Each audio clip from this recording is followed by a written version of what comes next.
Hello everyone, welcome to Deepa দিনলিপি। এর আগে আমার বরের অফিসে একটা ফ্যামিলি মিট আপ ছিল।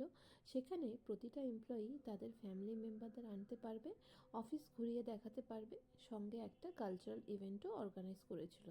শুরুর দিকে অফিসেরই এমপ্লয়ি যারা তারাই পারফর্ম করছিল, আর পরের দিকে ইমন চক্রবর্তীকে তারা এনেছিল। আমি কিন্তু ইমন চক্রবর্তীর কথা শুনেই বেশ এক্সাইটেড ছিলাম বরের অফিসে যাওয়ার জন্য। আর এই অফিসটা ছিল টিসিএস গীতাঞ্জলির অফিস। কলকাতায় টিসিএসের 5টা অফিস রয়েছে।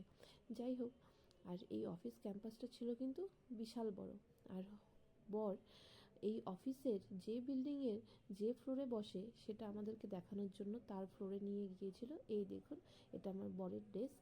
আমি কিন্তু বরের ডেস্কে বসে একটু ফটো ক্লিক করে নিচ্ছিলাম। এই দেখুন। আর সেখান থেকে বেরোনোর পর আমরা অফিসটা একটু ভালো মতো ঘুরে ফিরে দেখছিলাম। আর আমি কিন্তু বেশ এক্সাইটেড ছিলাম লাইভ কনসার্ট প্রথম শোনার জন্য। আর ইমন চক্রবর্তী আমার কিন্তু একটা খুব পছন্দের সিঙ্গার, তো আমি বেশ এক্সাইটেড ছিলাম। তো যাই হোক, চারপাশটা ভালো মতো ঘুরে ফিরে দেখার পর আমরা কিন্তু সোজা চলে গিয়েছিলাম স্টেজের কাছে।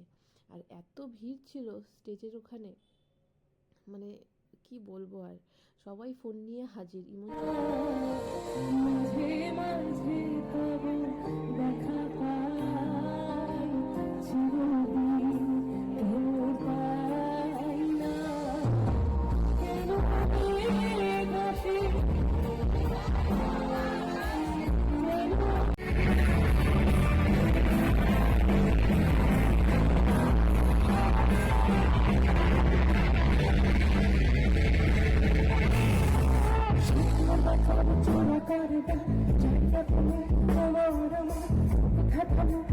খেলা শুধু